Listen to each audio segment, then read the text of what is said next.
السلام علیکم ورحمۃ اللہ وبرکاتہ۔ حضرت بلال حبشی رضی اللہ تعالیٰ عنہ سے ایک دفعہ کسی نے پوچھا کہ آپ نے پہلی دفعہ حضور نبی کریم صلی اللہ علیہ وآلہ وسلم کو کیسے دیکھا؟ حضرت بلال رضی اللہ تعالیٰ عنہ فرماتے ہیں کہ میں مکہ کے لوگوں کو بہت ہی کم جانتا تھا، کیونکہ غلام تھا اور عرب میں غلاموں سے انسانیت سوز سلوک عام تھا۔ ان کی استعداد سے بڑھ کر ان سے کام لیا جاتا تھا، تو مجھے کبھی اتنا وقت ہی نہیں ملتا تھا باہر نکل کے لوگوں سے ملوں۔ مجھے حضور پاک صلی اللہ علیہ وآلہ وسلم یا اسلام یا اس طرح کی کسی چیز کا قطعی علم نہ تھا۔ ایک دفعہ کیا ہوا کہ مجھے بہت سخت بخار نے آ لیا۔ سخت جاڑے کا موسم تھا، انتہائی ٹھنڈ اور بخار نے مجھے کمزور کر کے رکھ دیا، لہٰذا میں نے لحاف اوڑھا اور لیٹ گیا۔ ادھر میرا مالک جو یہ دیکھنے آیا کہ میں جو پیس رہا ہوں یا نہیں، وہ مجھے لحاف اوڑھ کے لیٹا دیکھ کے آگ بگولا ہو گیا۔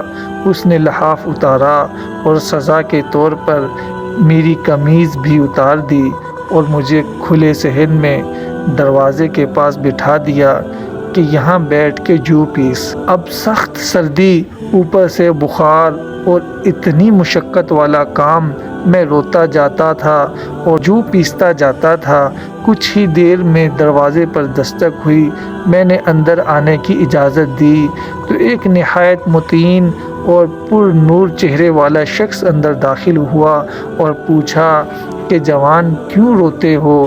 جواب میں نے کہا جاؤ اپنا کام کرو، تمہیں اس سے کیا، میں جس وجہ سے بھی روؤں۔ یہاں پوچھنے والے بہت ہیں لیکن مداوا کوئی بھی نہیں کرتا۔ حضور صلی اللہ علیہ وآلہ وسلم یہ جملہ سن کے چل پڑے۔ جب چل پڑے تو بلال رضی اللہ تعالیٰ عنہ نے کہا کہ بس میں نہ کہتا تھا کہ پوچھتے سب ہیں، مداوا کوئی بھی نہیں کرتا۔ حضور صلی اللہ علیہ وآلہ وسلم یہ سن کر بھی چلتے رہے۔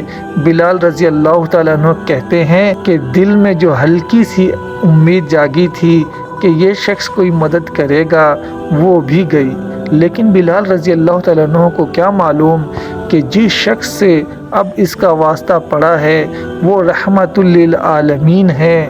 بلال رضی اللہ تعالیٰ عنہ کہتے ہیں کچھ ہی دیر میں وہ شخص واپس آ گیا۔ اس کے ایک ہاتھ میں گرم دودھ کا پیالہ اور دوسرے ہاتھ میں کھجوریں تھی۔ اس نے وہ کھجوریں اور دودھ مجھے دیا اور کہا کھاؤ پیو اور جا کے سو جاؤ۔ میں نے کہا تو یہ جو کون پیسے گا؟ نہ پیسے تو مالک صبح بہت مارے گا۔ اس نے کہا تم سو جاؤ، کہ پیسے ہوئے مجھ سے لے لینا۔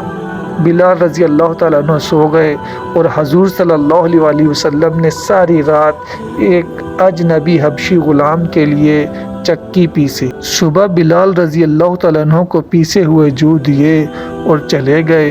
دوسری رات پھر ایسا ہی ہوا، دودھ اور دوا بلال رضی اللہ تعالیٰ عنہ کو دی اور ساری رات چکی پیسی۔ ایسا 3 دن مسلسل کرتے رہے جب تک کہ بلال رضی اللہ تعالیٰ عنہ ٹھیک نہ ہو گئے۔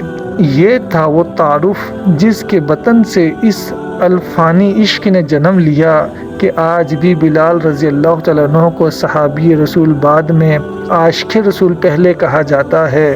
حضور صلی اللہ علیہ وآلہ وسلم کے وصال کے بعد سیدنا بلال رضی اللہ تعالیٰ عنہ مدینہ کی گلیوں میں یہ کہتے پھرتے کہ لوگوں تم نے کہیں رسول صلی اللہ علیہ وآلہ وسلم کو دیکھا ہے تو مجھے بھی بتا دو۔ پھر کہنے لگے کہ اب مدینہ میں میرا رہنا دشوار ہے اور شام کے شہر حلب میں چلے گئے۔